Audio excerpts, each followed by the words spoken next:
Okay, picture this. You've just built an application. It is mathematically flawless, the back end is brilliantly coded, and it's literally bug-free. But then, a user opens it, pokes around for maybe 20 seconds, and completely abandons it. It's incredibly frustrating, right? You check the servers, you comb through the code, everything is totally green. So what on earth went wrong? Well, the answer usually comes down to the ultimate, most unpredictable variable in literally any engineering system: the human user. Look, we engineers are absolute masters at building the technology itself. But at the end of the day, humans are the ones actually using it. If your app feels a little slow, or if the menu is just slightly confusing, or if the user simply doesn't trust your interface with their personal data, they're going to walk away. And that brings us right to the fascinating and honestly sometimes messy intersection of human thought and technological design. So, welcome to this explainer. Today we're doing something a little bit different. Our goal is to reverse engineer human behavior. We aren't just going to look at psychology as some abstract academic theory. No, we're looking at it as a practical, absolutely essential tool for engineers. Basically, we're going to learn how to debug the human mind. Here's our roadmap for today. We're going to kick things off with engineering the mind, and then look at why tech needs psychology. After that, we'll dive into debugging behavior, explore the 3 ways we learn, and finally, wrap things up by hacking motivation and habits. Think of this as your personal guide to both understanding the people you build for and hacking your own internal systems for success. All right, let's jump right into section 1, engineering the mind. When we say that, what exactly is psychology anyway? Well, it's definitely not mind reading. It's the scientific study of behavior and mental processes. Think of the human mind exactly like a computer system. On one side, you have the visible behavior, which is basically your output. It's what people actually do, like clicking a button, starting an argument, or closing an app. But on the other side, you've got the mental processes. That is the hidden code running in the background. It's the thoughts, the emotions, the memories, the confusion, the fear. As engineers, we usually only see the output, right? But psychology gives us the framework to investigate that hidden code.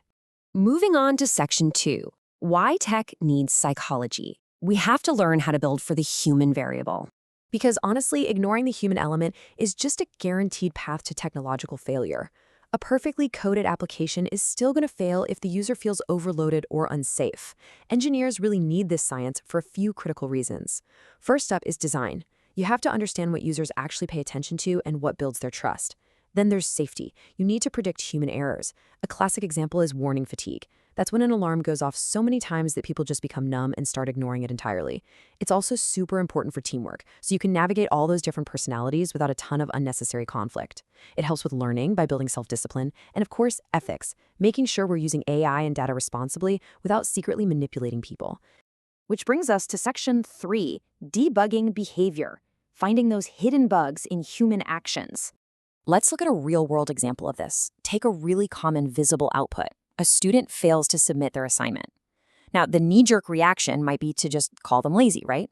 But if we actually investigate the hidden causes, the psychological backend, we might find out they just didn't understand the topic, or maybe they had a crippling fear of failure, or poor time management, or they're dealing with some intense family stress at home. Just like we would carefully inspect a piece of software code before we try to change it, we have to investigate these underlying causes before we judge the visible output. There is a really powerful principle embedded here. Psychology teaches us not to judge quickly.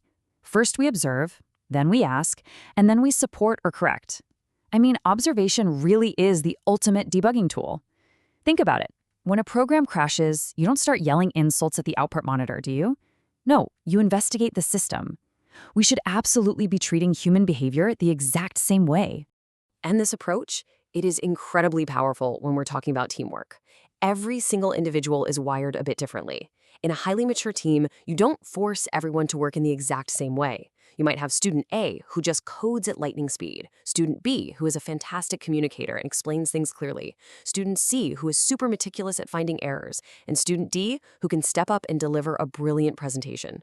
A mature engineering team assigns work based on those individual strengths, completely leaving ego at the door. You are literally utilizing different human components to build one perfect, highly functioning system. Okay, section 4, 3 ways we learn. Let's look at the actual framework of human programming. How exactly does our internal system acquire new information?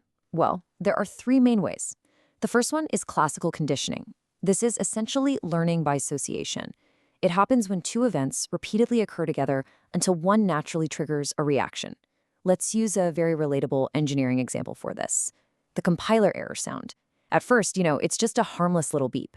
But after it repeatedly pairs with the sheer crushing frustration of a broken build, your brain hardwires a link. Eventually, just hearing that specific chime triggers instant irritation in you, literally before you've even read the error message on the screen. The second way we learn is operant conditioning, which is learning from consequences. If a behavior produces a good result, we do it more. If it produces a bad result, we do it less. But notice the key distinction here. Reinforcement always increases a behavior, while punishment always decreases it. This is a crucial distinction. For example, if a student submits an assignment late and they lose marks, that is actually negative punishment. A desirable thing, the marks, was removed in order to decrease the bad behavior of being late.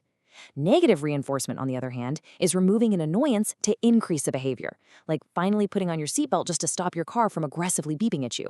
So yes, consequences teach us, but we really need to understand how they are wired. And the third way is observational learning, which is simply learning by watching others. This breaks down into a really simple 4-step formula. Observe, remember, practice, and improve. When a junior dev sits next to a senior dev, they aren't just staring at the code.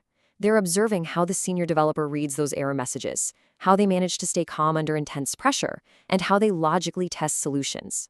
They remember those strategies, they practice them, and they improve, all without having to figure out every single step from scratch themselves. All right, we made it to our final section, hacking motivation and habits. We spent time talking about understanding users and teammates, but now it's time to turn that lens inward. Let's design your own personal system for success. Motivation is that inner push that starts and sustains your behavior. Generally, we have two types, intrinsic and extrinsic. Intrinsic motivation is your internal drive. It's doing a task simply because you find it inherently interesting, like staying up until 2 a.m. to solve a complex coding puzzle just for the thrill of it. Extrinsic motivation is doing a task for an external reward. Wanting a high grade, a fancy certificate, or a really great salary.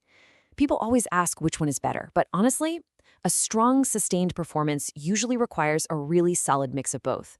You need that internal passion to keep you engaged, but you also need those external rewards to keep you on track when things inevitably get tough. But here's the catch. Motivation alone, it's completely useless without direction. Vague intentions like, oh, I will study more this week, are incredibly weak goals. They just do not give your brain an executable command. Instead, you've got to upgrade that to a highly specific SMART goal. Something like, for the next 14 days, I will revise database management systems from 7 to 7:30 p.m., and I will solve 10 multiple-choice questions daily. See the difference? That is specific, measurable, achievable, relevant, and time-bound.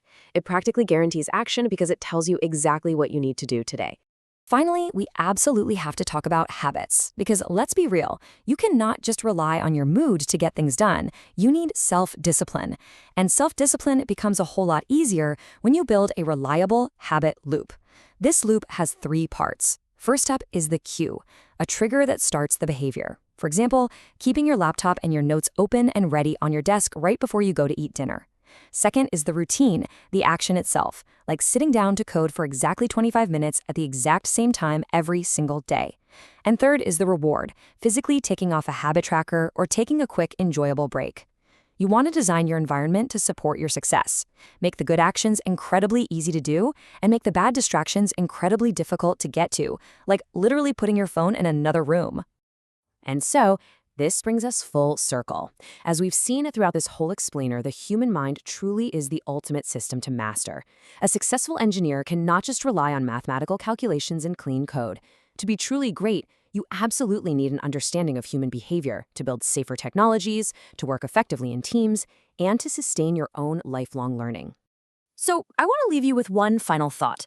Now that you actually have the user manual for the mind, I want you to look at your own habits. Look at your own outputs and your own hidden code. What behavior in your own life are you going to debug today?